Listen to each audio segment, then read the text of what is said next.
Hi, everyone. Good afternoon. I know some folks are still joining, but we're going to go ahead and get started. So if you do not know me, I'm Abra Lyons-Warren. I'm the Director of Cross-Sector Initiatives here at CLAFA, the Council of Large Public Housing Authorities.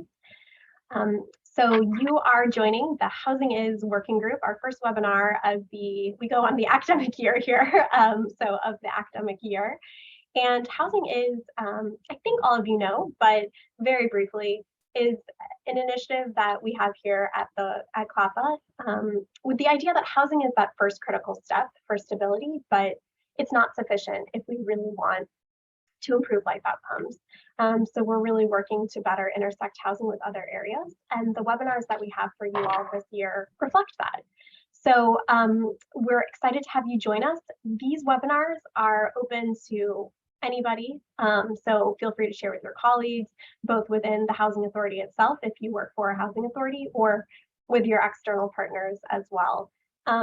We will get to soon sort of an overview of the year if you haven't seen that already, and I'll go through a couple of the other options, but for now, we are, thanks Camille, we do want to just remind you that the webinars are open. We're also recording today's webinar, so if you miss anything, you want to go back, review it, again, you want to share with colleagues or partners, that will be an option, and we'll send an update email when the recording is available. Otherwise, more broadly, Camille and I are here for your cross-sector needs and interests, so feel free to reach out to us, especially if we don't know you yet. Always happy to have introductory calls with you, hear more about what you're working on, tell you more about what we're doing and what we can help you with. But the big one that I'll just kind of pre-highlight is we have an annual summit every year, which is a fantastic opportunity for everyone to come together. We are in the process of finalizing the date now, so be on the lookout for details with that save the date, as well as a chance to submit a proposal for a session at the summit.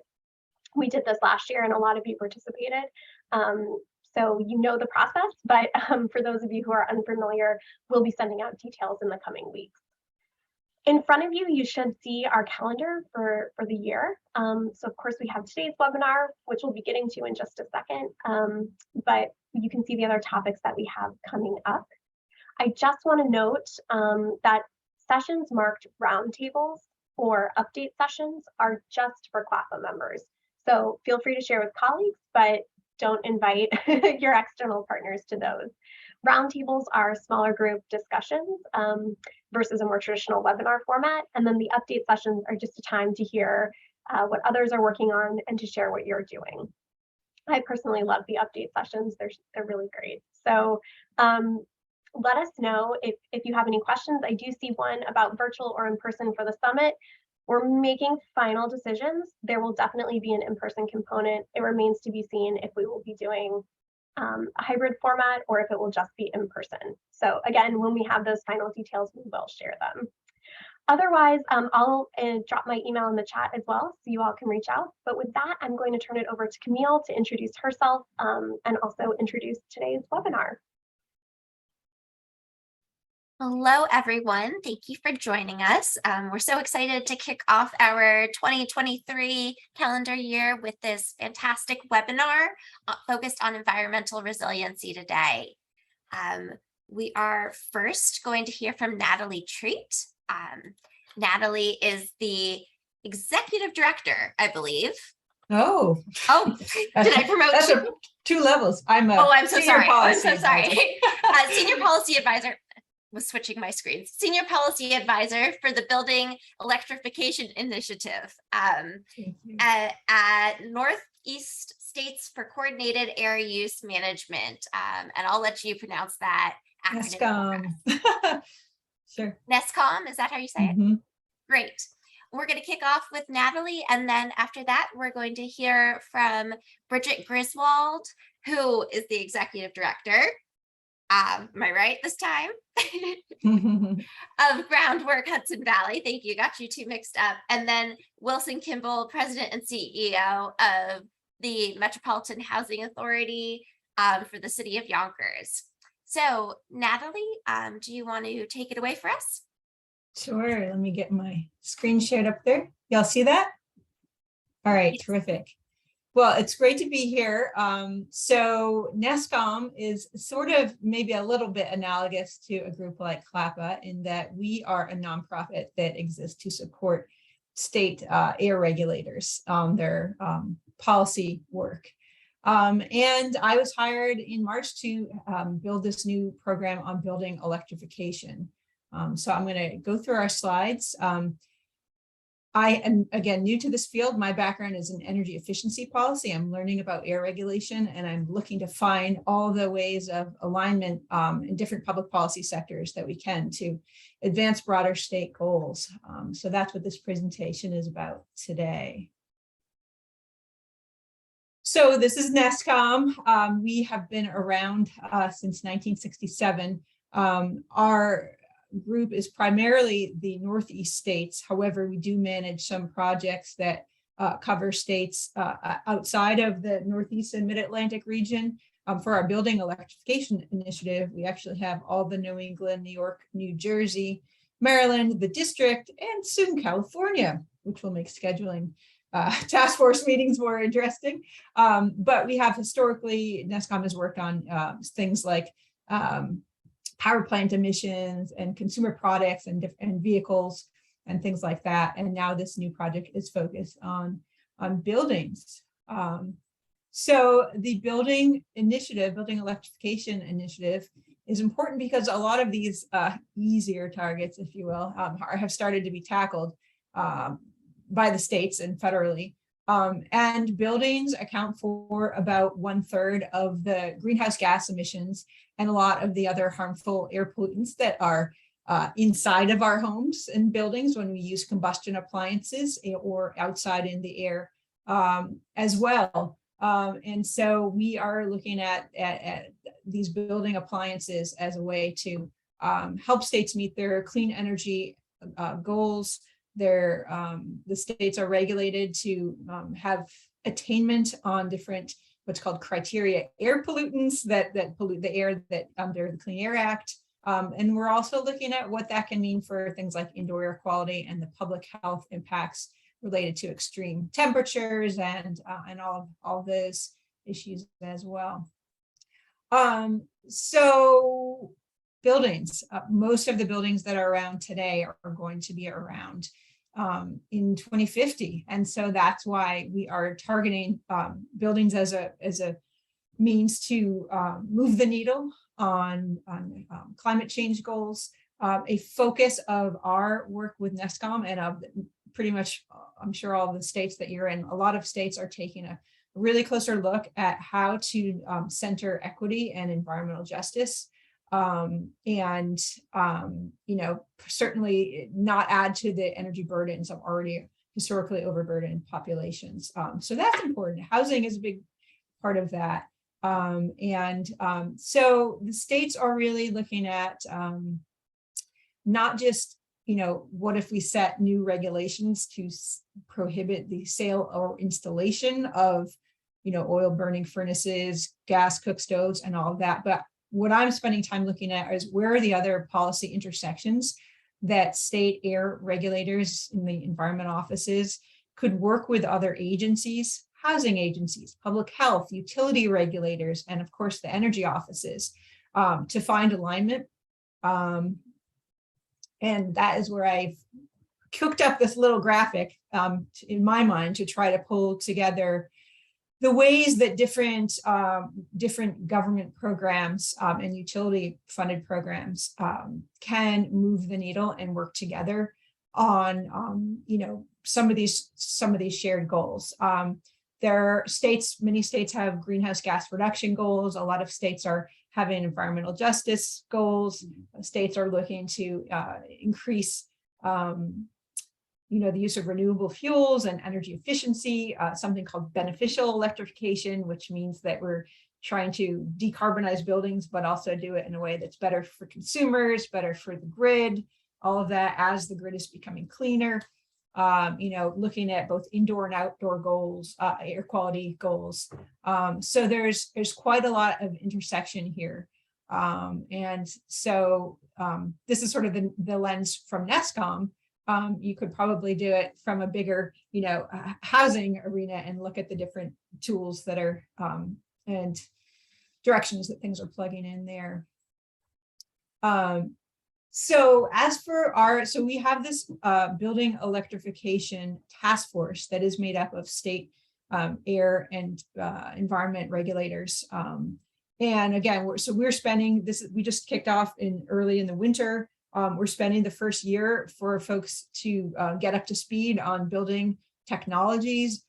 We have looked at the legal authority to set new standards, but we're also trying to get states comfortable with the data around these issues, spending a lot of time talking to different environmental justice and low income advocates to try to think about, okay, how can states get it right? How can they put the money in the right place to assist overburdened populations and not make things worse for people that have that choice of the heat, treat, or eat, I guess is the way it's sometimes put down.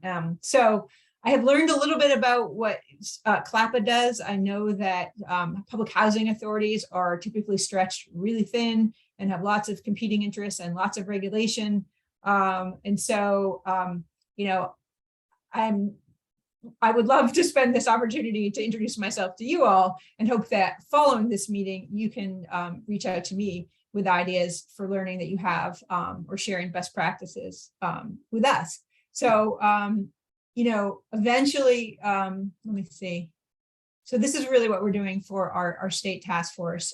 It's a pretty internal group at this point. We are drawing on external groups, groups like the National Consumer Law Center, the Building Decarbonization Coalition, Regulatory Assistance Project, which is former state utility regulators. They're helping states to look at best practices around the nation and how to move towards a more equitable rate structure and regulatory framework. So really taking all of this guidance and pulling it in for the states to consider. This slide is a little bit about the nexus with that, as I see it, on health, housing, and energy. We know that low-income folks, whether they're in public housing or not, people of color are traditionally overburdened energy. They spend a higher percentage of their income on energy costs. They're more likely to have shutoffs. They're more likely to have indoor air pollution that makes children sick. And of course, all of this with the advance of, climate change and extreme heat days has a real public health implication as well. In my discussions with a number of environmental justice groups in the Northeast, I have talked to some folks that have worked with, people who live in public housing or other low and moderate income folks. And, they've told me about things like, well, there's never enough money to do the upgrades. In the public housing, sometimes they only get secondhand appliances, so they're more likely to break. They're not as efficient. And of course, there are all the pre-weatherization issues, as they're sometimes called, relating to health and safety, whether it's knob and tube wiring or vermiculite insulation and things like that need to be addressed before more weatherization insulation can happen, and access to energy efficiency programs that are run by the utilities or the states. So, there's a lot of alignment there. This last bullet I have, I live in Massachusetts, and like every place, we had extreme heat and drought. And so really looking at what happens with people if they have their power shut off, not only for heating times, but also for the need to have cooling for public health. And so there's opportunities to re-examine policies on all sides to align with the broader goals of states on equity, public health, environment, and energy system. Now, obviously, I'm novice to housing. This is some of the ways that I see that housing has a stake. I'm sure that there's a lot that I had to learn. I've read a little bit about some case studies with public housing authorities, particularly actually in New York. We're having them on to speak to our state air regulators in October, with NYSERDA, the New York State Energy Research and Development Authority, partnering with the New York Public Housing Authority and really kind of reimagining how these dollars are put in the application projects process to make things streamlined and really capitalize on opportunities to make buildings more efficient, decarbonize, reduce energy burdens, improve public health, all of those things together. So I would love to hear from you all offline. My email will be on the last page if you have ideas and case studies to share with me. But these are some of the ways that, as you see on your screen, that I see a place for housing. I'm sure you all are following the money that's coming in from the Inflation Reduction Act as we are.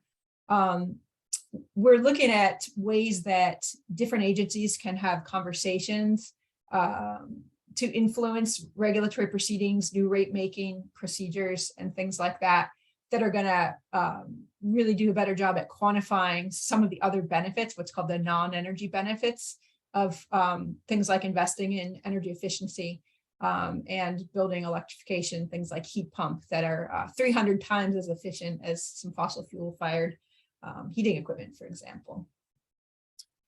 So as far as our task force, you know, we are going to hopefully move towards a time where the states coalesce around a shared agenda. They've done this with other projects on medium and heavy duty zero emission vehicles, for example, really taking in a lot of stakeholder input, doing some research, coming up with a memorandum of understanding, and over a period of time, coming up with a regional strategy and guidance. Every state is going to do things their own unique way, but we're trying to provide resources and, you know, information, sharing best practices to help the state air regulators, you know, do what they can to advance the state agendas on clean air and climate goals.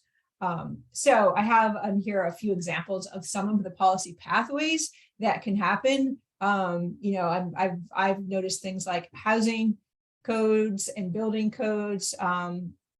Certainly, the utility programs are a way to deal with things as well, and that different agencies that have a stake in this can weigh in. So I'm sure you'll be getting these slides, as Camille said, after the talk, but I have put in a few resources that for folks that are interested in these issues, you'll be able to click on the links. We work a lot with the Green and Healthy Homes Initiative, which some of you might be aware of, that is really looking to quantify the public health impacts of greening homes. They began with removing lead from homes and looking at the public health impacts there. And now they've done a lot of issues around making homes more energy efficient and greener. Taking out combustion appliances is certainly part of that. And the Regulatory Assistance Project is another group that we work a lot with. So they have a bunch of papers, but this one on looking at inequities and policy solutions, really with the utility regulation. This other paper by the American Council for an Energy Efficient Economy on quantifying the health benefits of efficiency is excellent as well. So I know we're going to do Q&A later, but really this was my chance to meet you all, and hopefully you can jot down my email, entreat@nescom.org. If you know about innovative public-private partnerships or state projects to advance energy efficiency and green buildings and public housing, we're looking to share those stories with our states and, you know, really highlight the win-wins that are out there as we move towards the equitable and just clean energy transition. So thank you all for your time. Appreciate the opportunity to join you.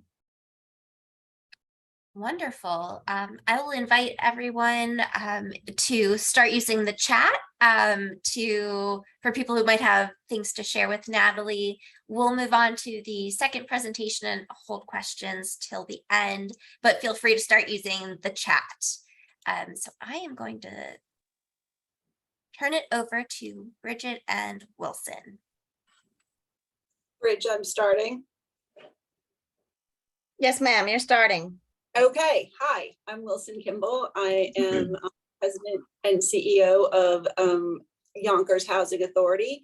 And this is our strategic partnership with Groundwork Hudson Valley. Bridget is the executive director there. Next slide, please. And I think, Natalie, you'll find that we fit right into the presentation you gave beautifully. And we have some.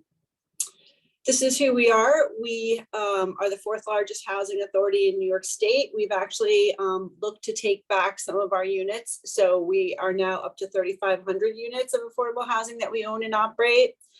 Here's some facts about who our residents are. But you should basically know that we have 18 properties with 26 buildings currently in Yonkers that span over 60 acres. And that we are in the process of building 2 new senior buildings, both of which will be built to passive house standards. Thanks, Bridge. I don't know why I'm having trouble with these. Going to I the don't next know. slide here, sorry. That's okay. Well, I can go into my spiel with or without slides. Wait, I'm So- sorry. Here we go. That's Here we go. There we go. Here's some more information about our tenants, but I guess I can tell you also that we just converted through RAD and Section 18 demo and dispo all of our properties. It was a $750 million conversion. And basically, as we were finishing up the last of the buildings, we experienced Hurricane Ida. That might be the next slide, Bridget. Well, that's a lost slide. That's from the last presentation. But when we experienced Hurricane Ida, the buildings that got damaged were not in the flood zone. They were damaged because of the infrastructure in the city of Yonkers, which is old. We can skip this one, Bridge. And it has combined water and sewer. So we have strategically made partnerships with the group of individuals that are here, of course, Groundwork Hudson Valley. And Bridget will talk about more with Bank of America and Bezos, but Sustainable Westchester and the Business Council of Westchester have both brought us sustainability partners. Sustainable Westchester, we're doing solar roofs and getting power from them. And with the Business Council of Westchester, they're bringing us recycled asphalt, and they have lent us Iona University students to help us study the initiatives that we're working on with Bridget and Groundwork Hudson Valley. In the end, the Hurricane Ida damage was about $1 million. It was all of our brand new boilers, HVAC, community room, washers and dryers. And when it was assessed, I called HUD to say, look, we've just lost $1 million of brand new stuff. What can we do? And HUD basically said to me that because we had privatized under RAD and Section 18 demo dispo and gotten LIHTC credits, 4% tax credits, we were no longer public housing and therefore not able to get FEMA grant money. We would have to take it as a loan. This was a big problem. And so what we decided to do at that point was to partner with Groundwork Hudson Valley, a group in Yonkers that we've been working with in different capacities, but to provide resiliency to our buildings, and the building that got flooded in particular, but also in other buildings across the city. I think it's 10 of our properties, and it's everything from bioswales to tree canopy. This is sort of the combination of those factors. So I guess, Bridget, you can take it from here, and we'll regroup at the end. Thanks, Wilson, and I'm sorry about that Ida slide. The Ida slide is pretty powerful because you could see one of Wilson's properties is like 6 feet underwater. But anyway, yeah, so thank you. So my name is Bridget. I'm the executive director at Groundwork Hudson Valley. We're an environmental justice group that's been working to address environmental inequities in our lower income communities for the past 20 years in Yonkers. And the newest partnership we developed with the Municipal Housing Authority has actually brought in significant new funding from private as well as public funders. So I'm going to talk a little bit about the project that we're doing across 10 of the 18 municipal housing properties.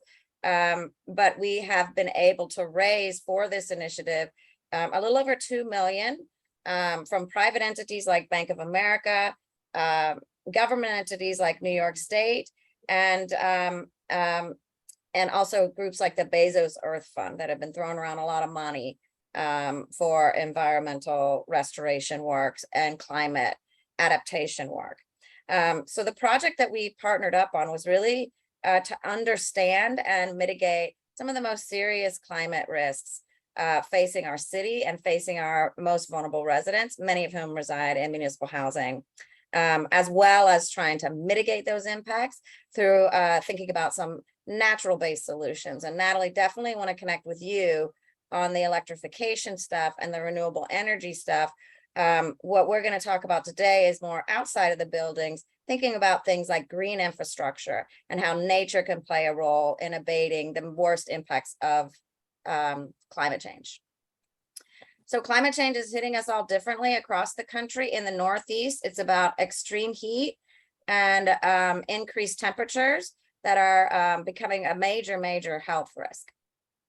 In fact, more people die of extreme heat than all other natural related disasters combined. And then we're also looking at flooding. Sometimes we're seeing extreme heat coupled by the next day extreme flooding. So our residents are really struggling on both ends of the spectrum of these impacts. So part of the reason why we're proud of this project is because we use science and data to inform the strategies of where and how we can partner up to find some of these natural solutions. So this is a map of Yonkers. And what we did was we worked with the National Oceanic and Atmospheric Administration, sort of the federal weather guys, and we also worked with NASA, the space guys, to use satellite imagery to help map where flooding and extreme heat is going to be hitting our city the worst. And we use what we're calling a heat vulnerability index to identify where those areas are, so we can focus and prioritize our work accordingly. So what we did first was look at satellite imagery from extreme heat. So those big red dots are what is known as the urban heat island phenomenon.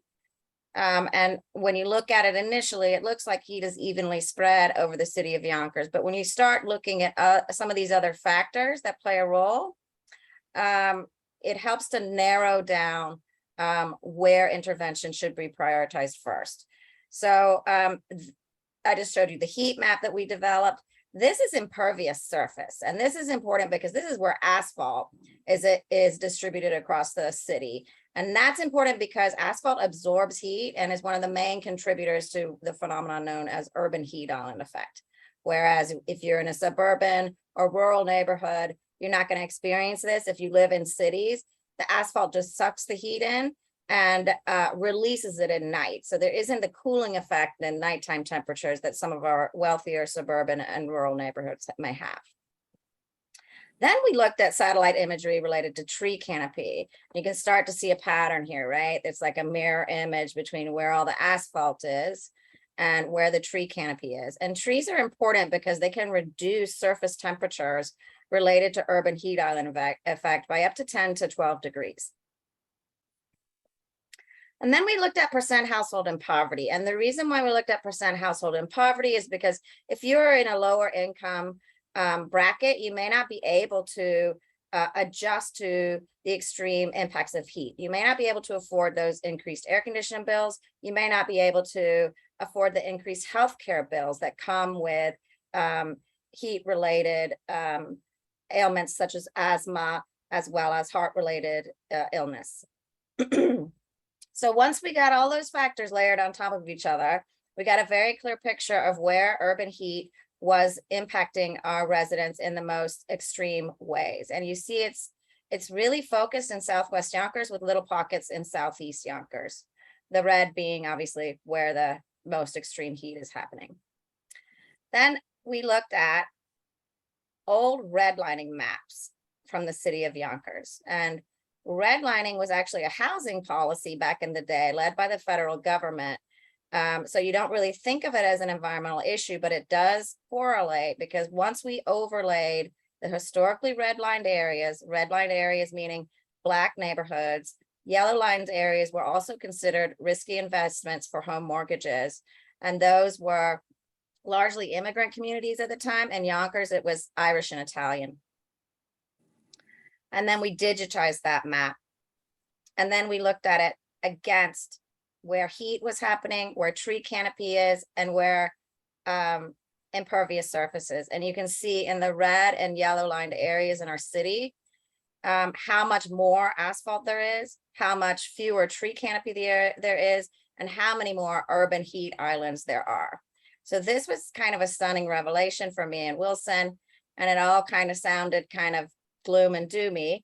But then we looked at where municipal housing sites were located in these urban heat islands. And you can see here, the vast majority of municipal housing sites are located in these historically redlined areas, but also where extreme heat is really, really hurting our communities.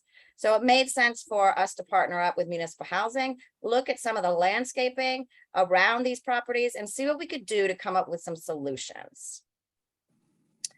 The other thing we did was look at flood modeling, and we worked with the New School Urban Systems Lab to look at where flooding was going to be the most extreme in our city. And lo and behold, there are many municipal housing sites that are also in these low-lying areas where flood water will puddle, and that's where basements get flooded. That's where Wilson mentioned Lower Court, one of their largest properties that was underwater, 6 feet underwater. So now that we had this data, we are really interested in working together to identify with our residents and municipal housing partners, local interventions and ways we can use nature to address some of these extreme heat and flooding risks. That includes everything from tree planting to rainwater gardens to green roofs.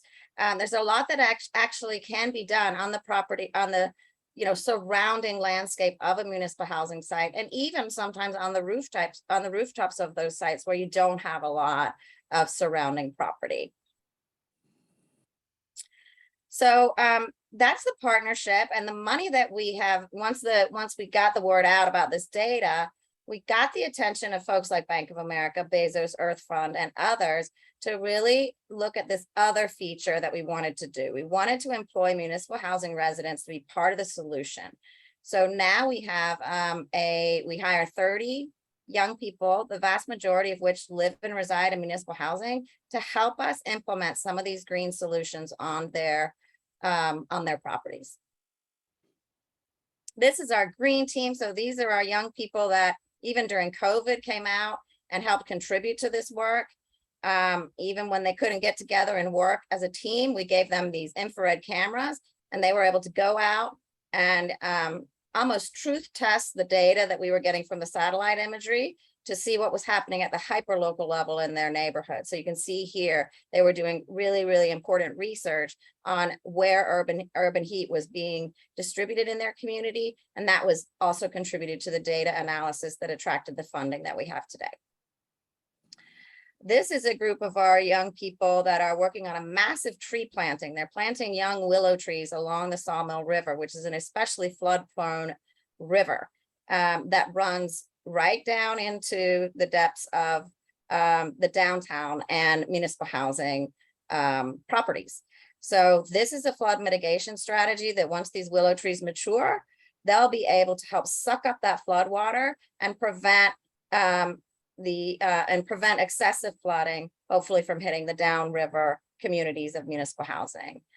So we're really excited about it. I know climate change is a thing that, is kind of,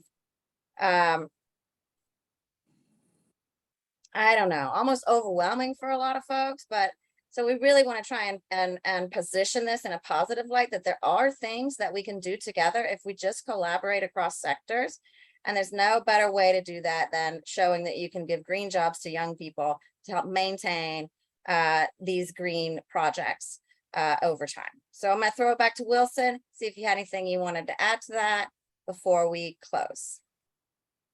I think, thanks, Bridget. I think the important aspect is having talked to many people from municipal housing or public housing. You have a lot of stuff on your plate. You're trying to get every dollar and you're trying to figure this out. So we're doing this together as a model that we hope can be replicated at other sites across the country. So it isn't going to be a huge brain trust or brain drain for you all, that you can take what we've learned and apply it.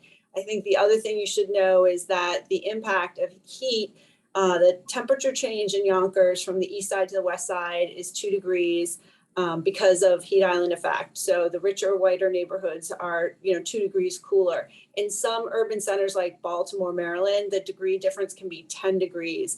And what those higher temperatures mean, and it's been studied and there's statistics and everything out there, is that your tenants, if they live in these areas, are going to the hospital more often with more extreme heat exhaustion and more extreme heat issues like COPD and asthma and everything Bridget mentioned, and obesity.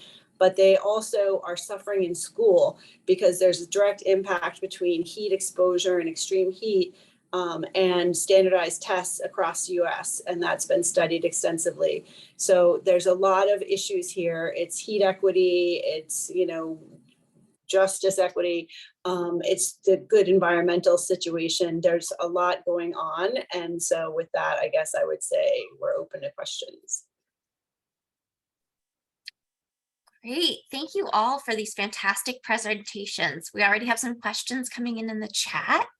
I'm going to encourage everyone to continue to post questions in the chat, or feel free to raise your hand if you'd like to say your question directly.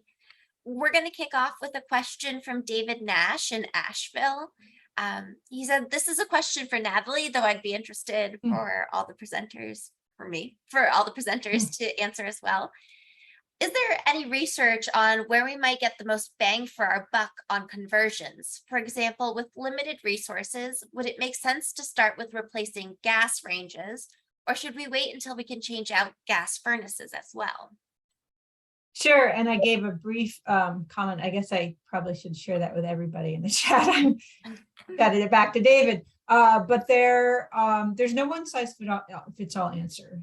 What I would suggest is first see what ratepayer funded efficiency programs exist in your area, whether they're run by the utility company or third party program administrator, because that's really going to make the difference. Green and Healthy Homes Initiative always talks about braiding funding and layering on what we've got. Of course, there's going to be, we're really watching to see what happens from this Inflation Reduction Act. There's a calculator that I listed from Rewiring America, and I'll repost that chat into the chat for everybody to see. Or if you want to do that, Camille, or no, you can't see it, maybe you can. But Rewiring America has a calculator for people to look at the savings that they could get. I have been on presentations with folks from public housing. There's a group called We Act. That's an environmental justice group with offices in New York City and DC and other areas, but they're doing some pilot programs with electrification in multifamily. I think it's public housing, but low income housing in any case. And, they're looking at, in some cases, they're just doing replacing the gas cook stove with a combustion, or with a induction range, which is great. They're very efficient and very responsive. People like cooking with them, getting people comfortable with that.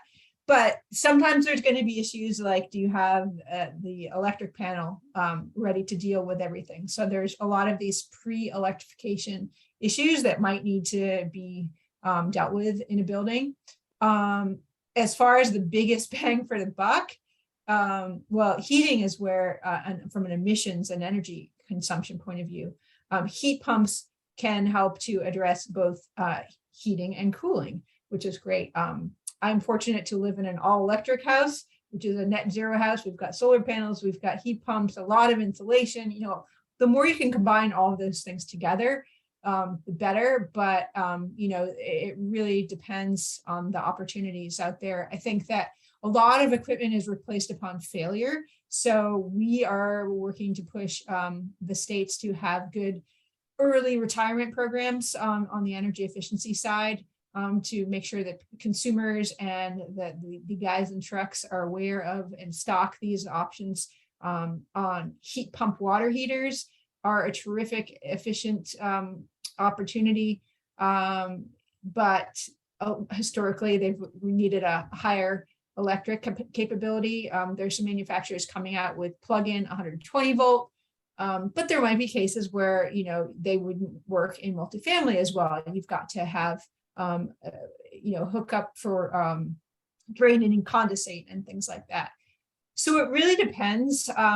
I'm looking forward to hearing from NYSERDA. They have put together for, I think, with NYPA, a challenge for manufacturers to develop like plug and play window units for multifamily for public housing, because so many of these facilities have these decrepit old boilers that, you know, if it breaks, everybody's out, or people don't have good control of their heating and all of this. So they're trying to get something that could be kind of just dropped in a window. And if one unit breaks, the building super can deal with it, and it's not going to bring everybody down.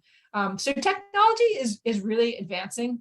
And it also depends too, what your current fuel is. For buildings that heat with oil, the payback is the fastest. Natural gas has been a little closer, but we're really looking to, you know, the impacts of the war and, you know, the high natural gas that impacts electric rates, because here in the Northeast, at least, we're heavily reliant on natural gas, not only for heating, but also for electricity generation. So no easy answer, David, on that. But I will copy my answer to you with some resources for other folks to see. Great. Thanks.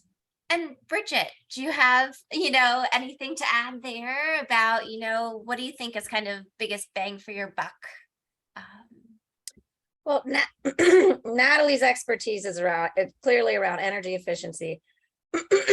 We do a lot of work around green infrastructure. So, so not necessarily energy related, but tree canopy is great. Tree canopy, especially if it's, you know, specifically trees chosen for canopy, they can reduce surface temperatures by a large amount. And then also something as simple as painting rooftops white and green rooftops. Sometimes there are roofs that in municipal housing that can hold green. So like think about a garden on your roof that you don't necessarily have to harvest, but can actually, that green can absorb some of that heat and reduce surface temperatures. Not all rooftops are going to be able to hold a green rooftop. In that case, there is all kinds of new and innovative reflective paint that can reduce energy temperatures inside the building by a significant amount. So there are a lot of great stories out there. I think Wilson told me New York City is painting all of their rooftops white through funding from the feds, and seeing a significant reduction in the energy costs of residents. Yep, New York City got $100 million from the EPA to paint building roofs white. It's a big, I think that's low hanging fruit for most people. LED lights are probably low hanging fruit. You know, I mean, passive house, if you can, right now we're looking at the building of the 2 passive house buildings. And, you know, we'll be studying that to see what the economic impact is on our bills, so that we can use that as a model for others. Thank you. Clyde, do you want to speak up? Do you have a question for us? Good afternoon. I appreciate all the insights that you all have been sharing today. I'm calling in from the nitrous sustainability team. And I had a question for Bridget, actually, relating to the green infrastructure. I was kind of curious about the scale at which GI is kind of deployed across your developments, and then I guess that maintenance piece. I know you mentioned the green team, about 30 young residents who go around to help with implementation and setting things up. I'm wondering if there is some continuous maintenance of, you know, your GI assets, and, you know, is that more resident led and, you know, kind of that stewardship part of it, or, you know, is there a contractor who comes in to try to maintain these things? But just trying to get an understanding of how the GI is kept in a good condition.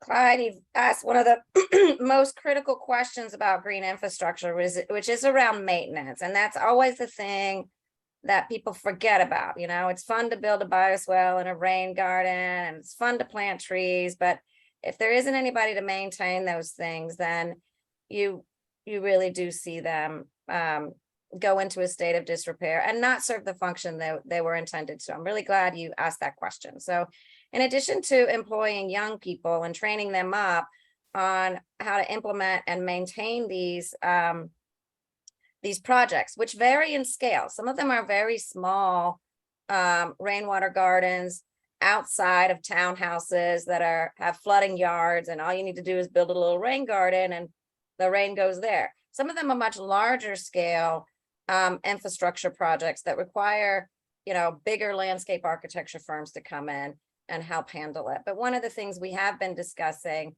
Wilson and I, is thinking also, in addition to the youth maintaining these projects, thinking about creating stewardship groups of residents in these properties that benefit from green infrastructure. And that's really an important piece because, you know, if you have people that take ownership of that, then you're actually, you know, doing a great service for the whole of the property. So when we've gone in, and Wilson chime in here, when we've gone in to look at green infrastructure projects at each property, we sit down with residents and we try to understand what it is that they would like to see and what it is that they themselves would want to take ownership of. And what we found, particularly in senior housing, where you have a lot of senior residents that have a little more time on their hands, maybe, they really are interested in wanting to maintain these things, from, you know, a garden to watering the trees, pruning the trees, looking out for invasive pests and other things that are, you know, all over the Northeast right now. So, so yeah, we're looking at kind of a hybrid model, but I think the key is to really engage residents early on so they feel ownership of the project, and it increases the likelihood that they're going to want to, you know, actively maintain those over the long term. Yeah, I think that's right. I think you also need to look at who your population is. I mean, our population is aging in Westchester, and so we want seniors to be able to sit outside under tree canopy and be cool and enjoy grass and flowers and shrubs and that kind of thing. So to that end, we're also installing a lot more tables and benches so that they can actually utilize that space.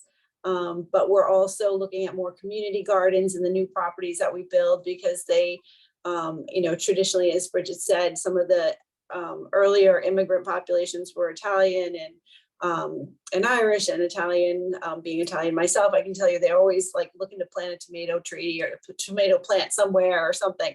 So they're very engaged in planting herbs, planting vegetables, even if they're not going to be big consumers of what they plant. They're interested in doing that. And I think it's a great opportunity for them to get out and get some exercise as well.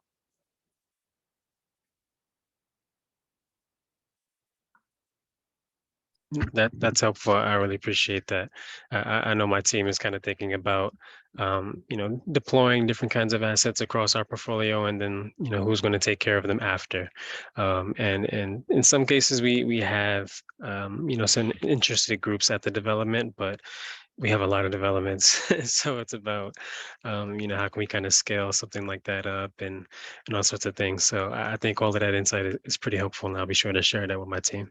Yeah, and Clyde, we've been a fan of yours for a while. I know NYCHA is doing a lot around sustainability, and I think, you know, engaging volunteers is always kind of tricky. You're going to have some that are going to be really active. They're going to show up every day. Then you're going to have some that may not. Paying people helps a lot. And that's why we have this youth employment program. It's like they have a dollar incentive to show up, and it's a job. Great, thank you. You know, we had a couple of people post some case studies in the chat as well. And I was wondering if one or two of you would be willing to kind of speak up and, you know, tell us a little bit more about what you've posted there. Hi, my name's Katie, and I work for the Choice Neighborhoods program. at HUD, and one of our grantees is Norwalk, Connecticut, and they were hit hard by Superstorm Sandy. They were eligible for CDBG disaster relief funding, and they also received a $30 million choice implementation grant. So the funding from HUD allowed them to completely redevelop the public housing. And when they redeveloped it, they raised the site and the surrounding street 6 feet above the 500-year floodplain. And the buildings are all, I think that they're LEED silver certified. So very, very energy efficient. And they also did a brownfield cleanup of a park. So, this is big picture, like very expensive, lots of braiding of funding that was going on, but definitely is going to protect this community moving forward from mega storm events like Superstorm Sandy. But we also have a lot of other projects that incorporate green infrastructure within public parks, and are also looking at almost all of our sites. I think when they redevelop, they make them extremely energy efficient. So that's kind of normal for our grantees to become highly energy efficient. But this one is the first one that came to mind for green infrastructure. So if anyone wants to learn more, the link that I posted kind of mentions a few different sites. But if you wanted more specific information on Norwalk or other choice neighborhood sites that have become climate resilient, let me know and I'd be happy to send them to you. Thanks, Katie. Thank you, Katie.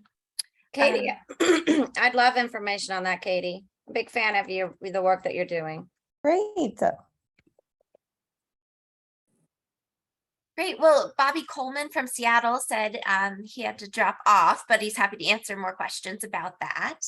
Abra, are you coming back on to wrap us up, or do you have one last piece for us? More the former. I just did want to be mindful of the time, but if there is any final questions, we do have just a couple minutes left. I don't want to cut folks off there. And if you think of anything after the case, my email is in the chat a bunch, ntreat@nescom.org. I'd love to stay in touch with folks. And thanks, Kimball, I got your note. Or Wilson. Right. Happens And all the time.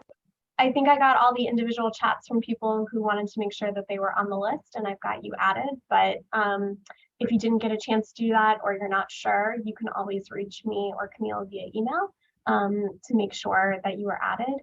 If you, for example, got this invitation forwarded to you by a colleague, that means we do not have you on our distribution list. And I promise we don't send out very many emails. It's basically just to announce the webinars, send you invites to those, and information about the summit, as well as occasionally funding opportunities through a variety of sources. So no spam, only hopefully helpful information. So if you'd like to be added, please do let us know, or if you want to sign up a colleague. Otherwise, I think I'll go ahead and start thanking our speakers. Really appreciate you sharing your time and expertise with us this afternoon. Again, I know this was discussed in the chat, but we did record today's session, and we will make the recording as well as the slides available on our website, www.housingiz.org. And just really, again, appreciate Natalie, Bridget, and Wilson for coming and sharing their time with us. I think, Camille, do you want to just give a slight preview for the next event? Sure. And you should be able to see on the screen, our next event is in October. We are always doing Tuesdays from 2 to 3 p.m. Each month. And this next event is going to be for staff of CLAFA member PHAs only. And we're going to be focusing on behavioral health challenges, opportunities, and solutions within our PHAs. So come ready to chat and speak. We're hoping to have a very engaging session. Great. As always, if anybody has any questions, also feel free to reach out to us. We are excited to work with all of you. And I think with that, just again, thank you so much to our presenters and for all of you for engaging and joining us. Thanks, everyone. Thank you. Thank you.